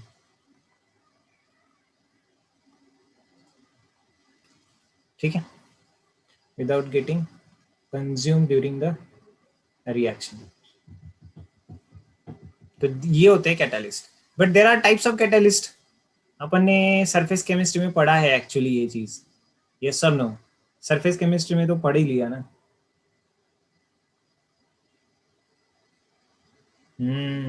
Positive catalyst increases rate of reaction, है ना। नेगेटिव कैटालिस्ट, भाई ये खतरनाक है, negative catalyst decreases rate of reaction. But एक कॉमन टर्म बन गया, इसलिए मैंने बोला कॉमन ऐसी टर्म बन गई कि कैटालिस्ट मतलब increases the rate of reaction, but दोनों भी करते हैं। ठीक है ना, इनहिबिटर्स बोल सकते हैं, देखो इनहिबिट करते हैं रिएक्शन की स्पीड को या फिर बढ़ा भी सकते हैं। अगर सपोज मान लीजिए कोई ऐसा रिएक्शन हो रहा है जहां पर जो गैस है वो एब्सॉर्ब करके लिया जा रहा है, चारकोल है सपोज अपने पास, तो वो गैस चारकोल के ऊपर एब्सॉर्ब होते जा रहा है, तो गैस डिकम्पोज नहीं होगी, तो वो चारकोल क्या बिहेव करेगा, नेगेटिव कैटेलिस्ट बोल के बिहेव करेगा। समझ आया, एडसॉर्प्शन में पढ़ा है, सरफेस केमिस्ट्री में पढ़ा है सब कुछ। Okay, there is a concept of auto catalysis also.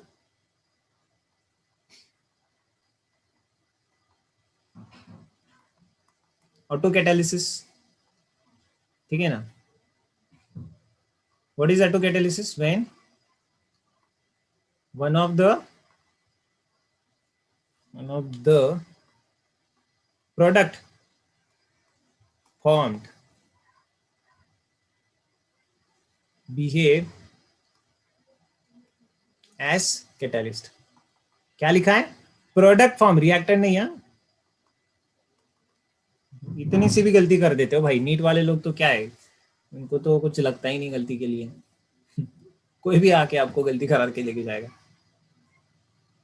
when one of the product which is formed behaves as a catalyst, that is autocatalysis। जब एसिडिक मीडियम होता है, एसिडिक मीडियम में हाइड्रोलाइसिस वगैरह कर रहे हैं आप, तो उसमें ऑटोकैटालिसिस ही हो जाएगा। ईस्टर का एसिडिक मीडियम हाइड्रोलाइसिस वगैरह, या फिर जो एग्जांपल दिया जाता है इसका अपना titration of KMnO4 versus oxalic acid का, उसमें भी ऑटोकैटालिसिस माना जाता है। KMnO4 versus oxalic acid in presence of H2SO4।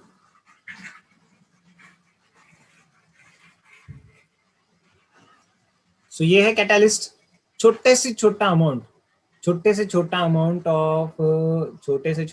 Of what, ये क्या बोलते हैं, कैटलिस्ट का रिएक्शन को काफी अच्छे तरीके से अफेक्ट कर जाता है। ठीक है, ये खुद इनिशिएट नहीं करता रिएक्शन को। Very important points. Catalyst doesn't initiate reaction. ठीक है ना, मतलब एक्टिवेशन का काम नहीं है, जो इनिशिएट हुआ है ऑलरेडी उसको वो बस जल्दी कंप्लीट करा लेता है।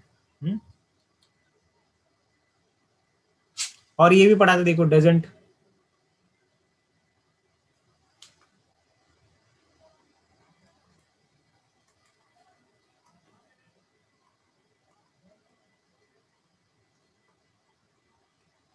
पढ़ा हुआ क्यों पढ़ना है भाई, डजंट अल्टर इक्विलिब्रियम कांस्टेंट वगैरह। ठीक है ना, सो इसलिए जो भी स्टेट फंक्शंस होते हैं, मतलब डेल्टा के वैल्यू में लिखने वाले, जो भी डेल्टा के वैल्यू वाले इक्वेशंस रहते हैं, वो कुछ अफेक्ट नहीं होता इसमें, क्योंकि इनिशियल और फाइनल स्टेट सेम है उसका। इनिशियल और फाइनल स्टेट्स क्या है उनके, सेम रहते हैं।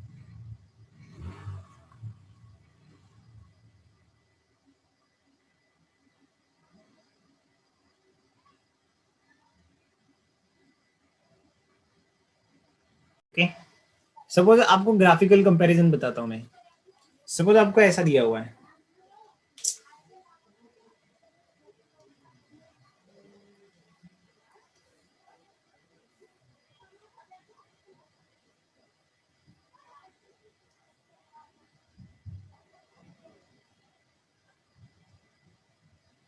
Energy of reactant, energy of product, बराबर।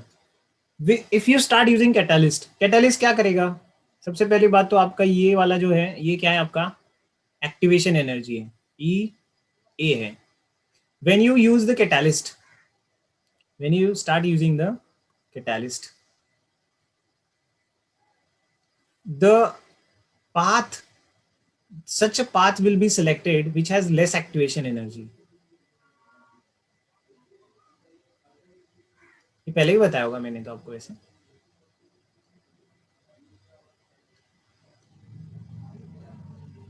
EA with catalyst, EA is greater than EAC। ठीक है ना, तो एक्टिवेशन एनर्जी विथ कैटलिस्ट है ये, सॉरी विदाउट कैटलिस्ट,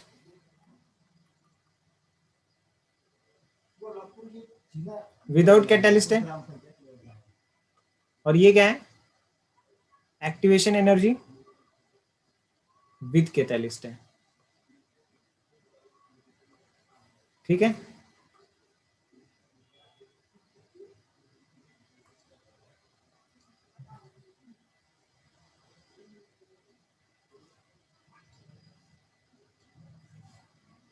यस। सो यहां से अपन को पता चलता है कि कैटलिस्ट के साथ क्या होता है, एक्टिवेशन एनर्जी डिक्रीज हो जाता है। एक्टिवेशन एनर्जी क्या होता है, डिक्रीज हो जाता है। That means catalyst selects the path with the lowest activation energy. वो खुद ही ऐसा पाथ सेलेक्ट करता है जिसकी एक्टिवेशन एनर्जी कम हो। बिगिनिंग और एंड का प्रोडक्ट सेम है, इसलिए ना तो उसका नेट एंथैल्पी चेंज हो रहा है, net Gibbs free energy change हो रहा है, कुछ चेंज नहीं हो रहा है, बट उसको कंप्लीट करने के लिए लगने वाला समय बदल जाता है। या फिर इक्विलिब्रियम पे अटेंड कर रहा है तो इक्विलिब्रियम को अटेंड करने के लिए जो समय लग रहा है वो जल्दी हो जाता है। ठीक है ना, सो कैटलिस्ट का इफेक्ट क्या होता है वो भी क्लियर हो गया आप लोग को।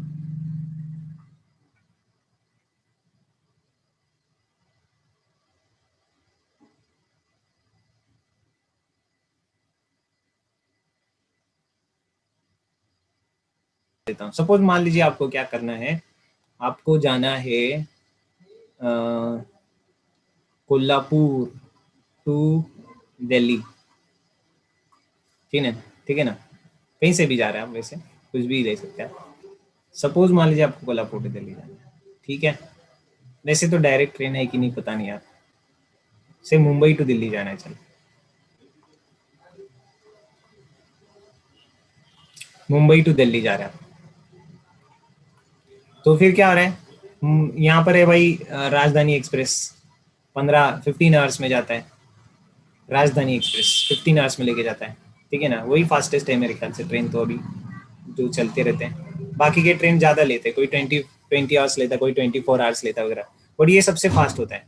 ठीक है भाई। बट अगर मैं इसके जगह में प्लेन से गया, ठीक है, इसके जगह अगर मैं प्लेन से गया तो क्या होता है भाई, सिर्फ 2 आवर्स में लैंड हो जाता है। ठीक है ना, सब कुछ पकड़ के इधर उधर का वेटिंग टाइम वगैरह सब लेकर के थोड़ा सा आप बैठे उधर जा करके, तो भी लॉन्च में का समय सब ऐड कर दिया, 2.5 आवर्स मैक्सिमम, दैट्स इट। ठीक है, तो भाई डिस्टेंस तो उतना ही कवर किया ना दोनों जर्नी में। ये बाय ट्रेन था, ये बाय प्लेन था, ठीक है ना, बट डिस्टेंस तो वही कवर किया आपने। आपका डेस्टिनेशन और बिगिनिंग पॉइंट सेम है, जर्नी का स्टार्टिंग पॉइंट और एंड पॉइंट सेम है, बस एक में आपको 15 आवर्स लग रहे हैं और दूसरे में आपको बस 2.5 आवर्स लग रहे हैं मैक्स। समझ में आया आपको? समझ में आया क्या? यही काम होता है कैटलिस्ट का। ठीक है ना, catalyst selects the path of lowest activation energy. ठीक है ना, बस वो क्या बोल सकते हैं, पाथवे चेंज कर लिया उसने, अलग मार्ग अपना लिया उसका।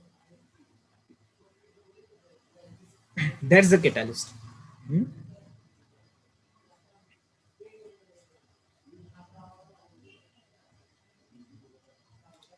चलिए भाई,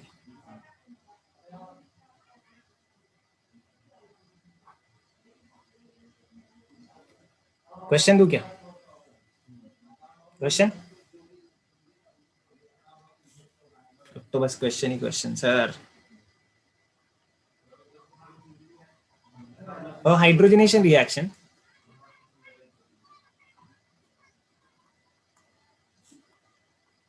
or hydrogenation reaction is carried out,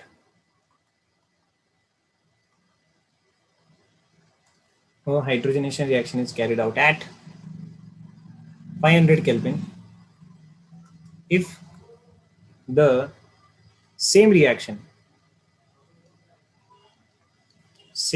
is carried out in presence of catalyst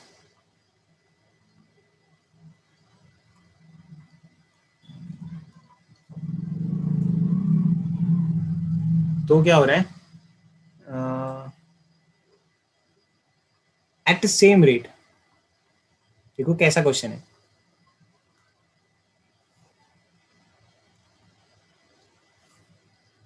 the temperature required is 400 Kelvin. Calculate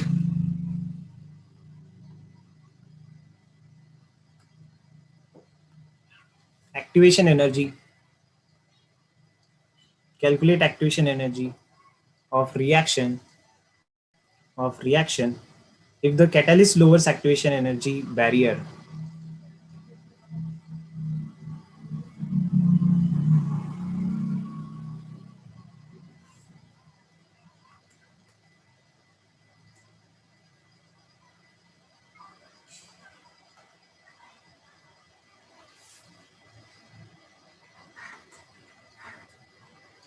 Catalyst lowers activation energy barrier by 40 kilojoule per mole. By 40 kilojoule पर मोल। देखो भाई बहुत सिंपल है, इसमें तो क्या करना है आपको, बस इक्वेशन यूज करना है। कौन सा वाला इक्वेशन है, कौन सा वाला इक्वेशन, वही अरेनियस वाला equation along with the temperature जो अपन चेंजेस करते हैं ना, उसी को यूज करना था आपको तो बस, है ना। सो बस उसमें पहली बार क्या है 500 केल्विन था और दूसरी बार 400 केल्विन हो जा रहा है ये चीज।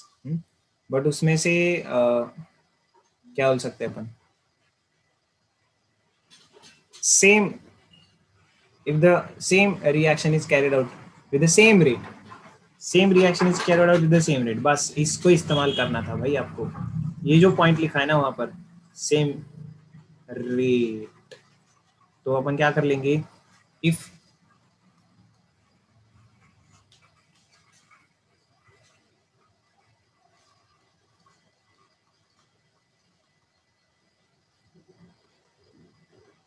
K1 is equal to K2 कर देंगे।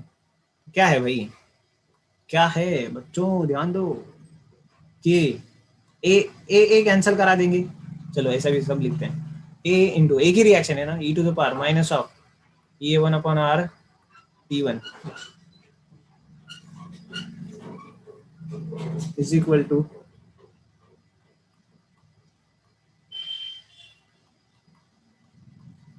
ए कैंसिल और लॉग ले लेंगे तो माइनस माइनस सब कुछ कैंसिल हो जाएगा, log E to the base E zero हो जाएगा, सॉरी वन वन हो जाएगा वो, और फाइनली आपको बचेगा तो यही ना, E A one upon R T one is equal to E A two upon R T two. बच्चे लोग समझता है क्या, समझता है क्या, नीट वाले लोग, जेई वालों का मुझे कोई टेंशन नहीं है, ठीक है ना, जेई वालों के लिए कोई तरस नहीं है, थोड़ा सा दिक्कत हो रहा है तो बस नीट वालों के लिए मेरा, ठीक है ना। यहाँ पर क्या करते, ए कैंसिल करते, लॉग लेते दोनों साइड का, तो लॉग लेंगे तो ये पावर इधर मल्टीप्लीकेशन में आ जाएगी, माइनस माइनस प्लस हो जाएगा वो सब, और फिर log E to the C one हो जाएगा, तब ये इक्वेशन मिलेगा आपको ऐसा।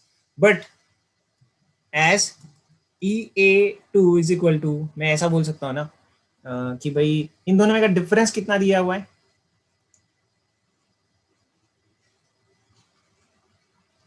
ठीक है ना, टेम्परेचर में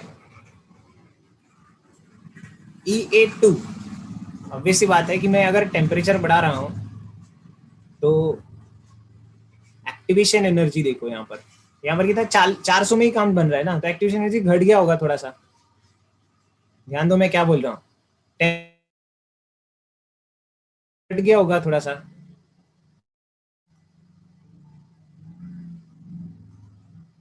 हाँ ये दिमाग चलाना था वहां पर, इसलिए A two equal to A one minus 40 कर देना, तो ये इसमें रख दो, ये ए टू की जगह वो रख दो,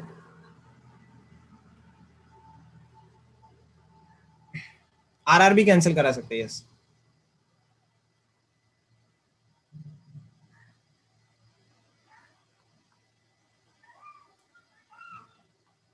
सॉल्व करने का इसको, इसको सॉल्व करना बड़ा बहुत बड़ी बात नहीं है कुछ भी, ठीक है ना, इसको सॉल्व करो तो ई ए वन आ जाएगा 200,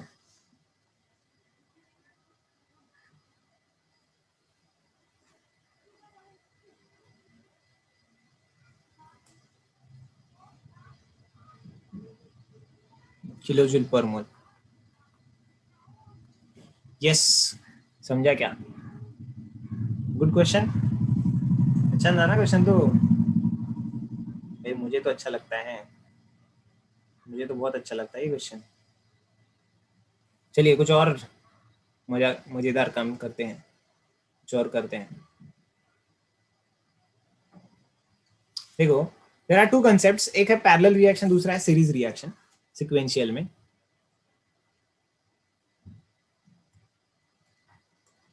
पैरेलल रिएक्शन का मतलब कैसा पता है, suppose A is the reactant, ठीक है ना, ए ही बना रहा है बी और ए ही बना रहा है सी, ये बनाने का रेट कांस्टेंट उसका K1 है और ये बनाने का रेट कांस्टेंट K2 है, ऐसे क्वेश्चन पूछे जा सकते हैं, ठीक है ना, अभी ऐसा भी ट्रेंड आने लगा है, तो वही चलो इसको भी कर लेते हैं। अगर ए ही दोनों में भी साइमल्टेनियसली ब्रेक होते जा रहे हैं, ए ही साइमल्टेनियसली दोनों में ब्रेक होते जा रहे हैं, मतलब क्या होता रहेगा पता है, ए की कॉन्सेंट्रेशन घटती रहेगी, ऐसे ए की कॉन्सेंट्रेशन घटती रहेगी और बी और सी दोनों का कॉन्सेंट्रेशन बढ़ते रहेगा, ठीक है ना, सपोज ये ए है, ये बी और ये सी है, कुछ ऐसे हो रहा है,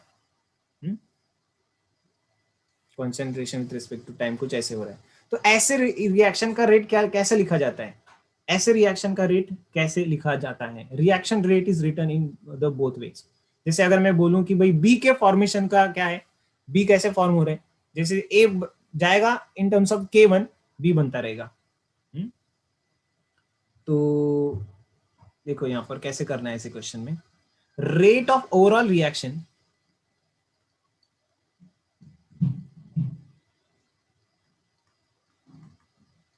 will be minus of dA by dt which is equal to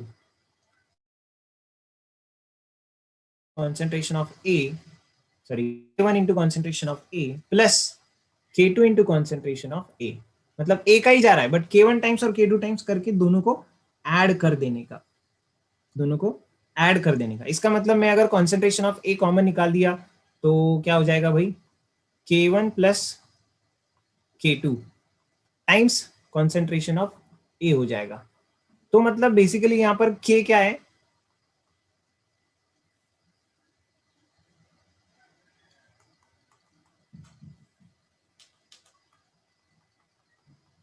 K1 plus K2 है। सबसे पहली बात, अगर A B और C में दोनों में टूट रहा है, B में जाने का रेट कांस्टेंट है K1, C में जाने का रेट कांस्टेंट है K2, तो आप क्या करेंगे, उसका A का जाने का rate of disappearance of A या फिर रेट ऑफ रिएक्शन, क्योंकि एक ही रिएक्टेंट है यहाँ पर, minus D by D T क्या रहेगा, दोनों का addition K1A plus K2A, but common निकाल दिया A, तो K1 प्लस K2 मिल रहा है। तो फाइनली तो सपोज मान लीजिए इक्वेशन ऐसा ही दिख रहा है, K टाइम्स A दिख रहा है, बट ये K क्या रहेगा, K1 प्लस K2 रहेगा। ठीक है, जितने में भी डिवाइड होता रहे, फिर n टाइम्स भी डिवाइड होता रहे, तो n टाइम्स ऐड कर देने का उसको। मतलब इधर मैंने ऐसा कर दिया ना, ये चीज A को n टाइम्स कर दिया, ठीक है, ये ऐसा कर दिया। तो आपको क्या करना है, simply D A by D T, parallel reaction में ऐसे ही चलता है, ठीक है ना। तो क्या बोलूंगा मैं, K into concentration of A, where where K is equal to K1 plus K2 plus n times. Yes.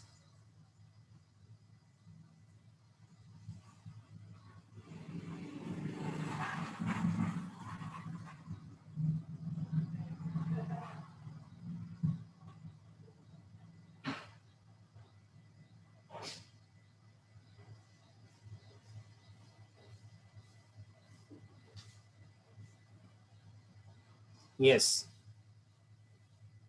बहुत इंपॉर्टेंट है। मैं कुछ वैरायटी का क्वेश्चन बता रहा हूँ मैं, ठीक है ना, कुछ अलग वैरायटी बता रहा हूँ इसमें, जो अपने नॉर्मल इसमें कवर्ड नहीं होता है। देखो, इसमें भी अपन को पता चल रहा है कि ये बी में हो रहा है और ये सी में हो रहा है, K1 है K2 है। आपको पूछा जाता है व्हाट इज परसेंटेज यील्ड, क्या पूछा जाता है, परसेंटेज यील्ड ऑफ बी बोला, तो आपको क्या करना है, simply K1 upon K1 plus K2 into 100 करना है, K1 upon K1 plus K2 into 100 करना है। परसेंटेज यील्ड ऑफ सी पूछा है, K2 upon K1 plus 100 K2 into 100 कर देना है। यही परसेंटेज यील्ड्स होते हैं उनके। चलो भाई,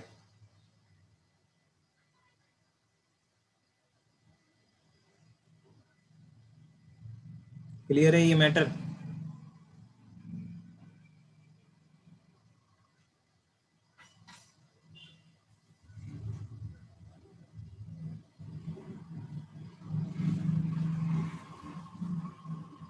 ये हो गया पैरेलल रिएक्शन का। भी देखते हैं सीरीज रिएक्शन कैसे होगी। सीरीज मतलब सिक्वेंशियली जाने वाला, सिक्वेंशियल रिएक्शन।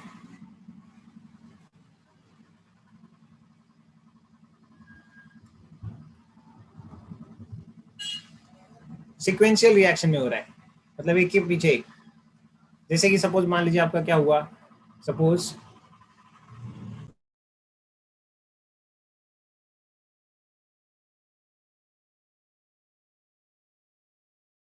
ए फॉर्म्स बी, बी फॉर्म्स सी, K1 और K2 रेट कॉन्स्टेंट्स के साथ जा रहे हैं, ठीक है ना।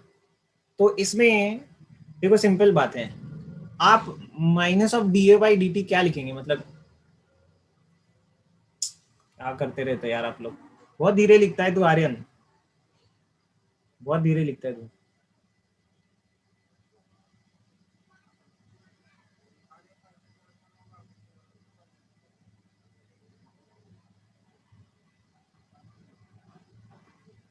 देखिएगा क्या बोला मैंने, minus of D A by D T क्या लिखेंगे आप, minus of D A by D T क्या लिखेंगे, सिंपल बात रहेगी, K1 इंटू कॉन्सेंट्रेशन ऑफ ए लिखेंगे, क्योंकि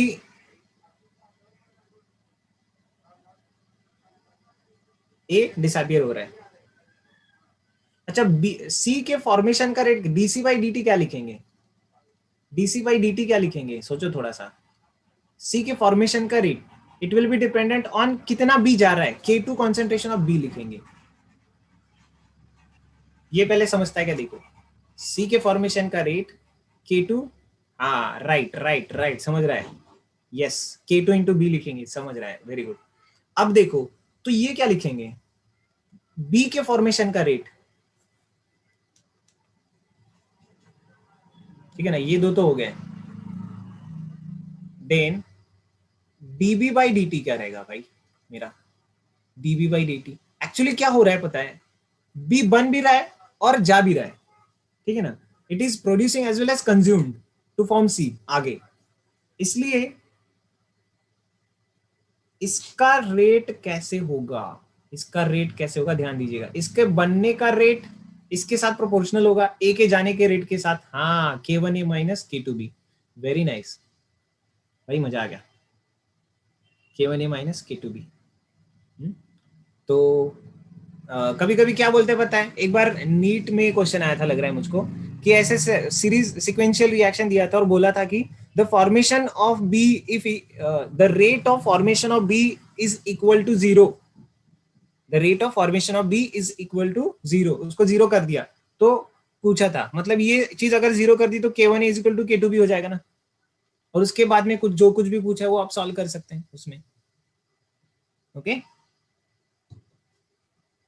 इसमें और भी कुछ बहुत वैरायटी होता है, जैसे कि अभी ये जो K1 और K2 है, इसका टोटल टाइम कितना होगा, K1 बाई K2 का रिलेशन वगैरह, that everything is not required, ये जो छोटा सा मतलब बेसिक कंसेप्ट जो अपन को लगता है वो चीज़ बता दी। और इसमें न्यूक्लियर केमिस्ट्री वगैरह की चीज़ें भी हैं, जैसे कि मैंने बताया आपको कि all nuclear reactions are first order reactions, तो ठीक है भाई, वहीं वहीं से अपना वो कंप्लीट हो जाएगा।